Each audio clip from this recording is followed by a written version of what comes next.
Сәлем достар. Бүгін біздің қарастыратын тақырыбымыз квадрат теңдеу түбірлерінің қасиеттері. Алдымен біз келтірілген квадрат теңдеуді қарастырайық.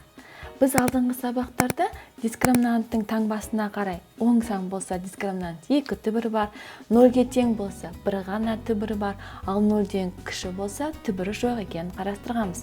Енді олардың коэффициенттері арқылы түбірлерінің таңбасы қандай болатынын анықтайық. Алдымен біз бірінші жағдайда келтірілген квадрат теңдеуді қарастырайық. X квадрат қосылған px қосылған q тең 0. Осы теңдеуде бірінші кезек біз q-дың мәні 0-ден кіші болған жағдайды қарастырайық. Бірақ дискриминанттың мәні 0-ден үлкен. Онда берілген квадрат теңдеудің түбірлердің таңбалары қарама-қарсы болады. Яғни x1-дің таңбасы плюс болса, онда x2-ның таңбасы минус болады деген сөз. Оған бір мысалды қарастырайық. X квадрат қосылған 3x минус 10 тең 0. Виет теоремасы бойынша осы екі теңдеудің түбірін табатын болсақ, x1-дің мәні тең болады 2-ге, ал x2-ның мәні тең болады минус 5-ге. 2-ге минус 5-ті көбейтсек минус 10 болады, бос мүшесінің коэффициенті шығады, ал 2-ден 2-ге қоссақ минус 5-ті минус 3 шығады, ол x-дің коэффициентінің таңбасына қарама-қарсы мән. Сонда q-дың мәні 0-ден кіші болған кезде теңдеудің түбірлері қарама-қарсы деген сөз. Енді осы q-дың мәніне сәйкес, егер q-дың мәні 0-ге тең болса, онда берілген теңдеуіміз бізде толымсыз квадрат теңдеуге тең болады. Онда бұл теңдеудің бір түбірі 0-ге тең болады, ал екінші түбірі тең болады минус b-ға. Мысалы, оған қарапайым x квадрат минус 5x тең 0 теңдеуін шығарайық. Екеуінде ортақ x-ті шығарсақ, бізде қалады x минус 5 тең 0. Енді әр көбейткішті жеке-жеке 0-ге теңестірсек, бірінші түбіріміздің мәні 0, ал екінші түбіріміздің мәні 5 екенін оңай көруге болады. Енді үшінші жағдайды қарастырайық. Үшінші жағдайда q-дың мәні 0-ден үлкен және дискриминанттың да мәні үлкен не тең 0 болған жағдай. Енді бұл жердегі бізде p-ның мәніне қарай, p-ның мәні оң сан болса, p-ның мәні кіші 0 болса, онда оң жағдайда теңдеудің түбірлері екеуі де минус болады, ал p-ның мәні 0-ден кіші болса, яғни теріс сан болса, онда теңдеудің екі түбірде таңбалары плюс болады деген сөз. Мысалға, x квадрат қосылған 4x қосылған 3 тең 0. Бұл жағдайда теңдеудің түбірлері x1 тең болады минус 1-ге, x2 тең болады минус 3-ге. Яғни түбірлердің көбейтіндісі 3-ге тең, ал түбірлердің қосындысы минус 4-ге тең. Ал бізде екінші коэффициент таңбасы қарама-қарсы болу керек.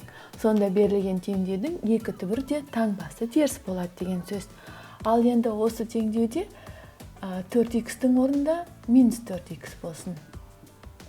Онда Виет теоремасы бойынша ол екі түбірінің де таңбасы оң болады. 1 және 3. Виет теоремасына салып көрсек, теңдеудің түбірлерінің көбейтіндісі 3, ал теңдеудің түбірлерінің қосындысы 4, ал өзде p-ның мәнін қарама-қарсы мәніне тең. Енді біз жалпы жағдайдағы ax квадрат плюс bx плюс c тең 0 теңдеу үшін қарастырайық. Бұл жерде a-ның мәні әрқашан 0-ден үлкен болған үшін. Енді осы жерде s-ның мәні теріс сан болған кезде, яғни кіші болған кезде берілген теңдеудің түбірлері таңбалары әртүрлі болады. x1-дің таңбасы плюс болса, x2-ның таңбасы минус болады. Ал екінші жағдай s-ның мәні 0-ден үлкен, v-ның да мәні 0-ден үлкен, дискриминанттың да мәні үлкен не тең 0 болған жағдайда теңдеудің түбірлері екеуінде таңбасы минус болады. Ал үшінші жағдайды қарастырсақ, үшінші жағдайда s-ның мәні үлкен, бірақ v-ның мәні 0-ден кіші болғанда, дискриминанттымыз әрқашан 0-ден үлкен, онда теңдеудің түбірлері екеуі де таңбасы плюс болады. яғни берілген квадрат теңдеудің коэффициенттері бойынша да теңдеудің түбірлерін таңбаларын анықтауға болады. Келтірілген квадрат теңдеудің формуласын жазатын болсақ, x квадрат қосылған bx қосылған q тең 0. Осы теңдеудің түбірлері x1 мен x2 болса, онда оларды біз көбейткіштер түрінде жаза аламыз. Яғни x квадрат қосылған bx плюс q үш мүшесін түбірлерінің көбейтін үстінде жазуға болады. X азайтылған x1 көбейтілген x азайтылған x2. Оған мысал ретінде, x квадрат минус 7x плюс 12. Бұл теңдеудің түбірлері 3 пен 4 болатын. 3 пен де 3-тің де 4-тің де таңбалары плюс болғандықтан, x-тің бірінші түбірі 3, екінші түбірі 4. Онда біз осы берілген квадрат теңдеудің түбірлері бойынша көбейткіш түрінде жазсақ, x минус 3, онда екінші көбейткішіміз бізде x минус 4 болады. Енді осы көбейткіштерге жіктеудің жалпы квадрат теңдеу үшін қарастырайық.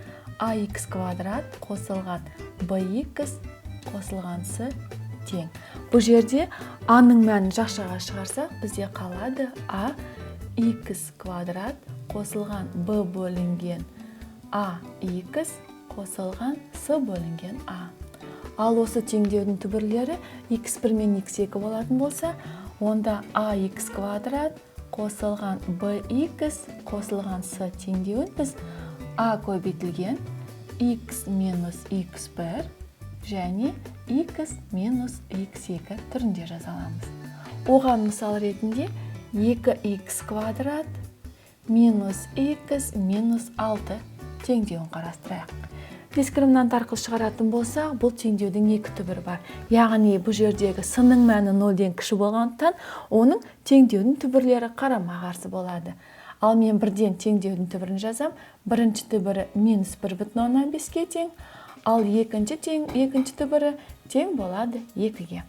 Осы екі теңдеудің түбірі арқылы мен оны теңдеудің түбірлерін көбейткіштер арқылы жазатын болсам, 2 бізде a-ның орнында тең, яғни a-ның мәні 2-ге тең.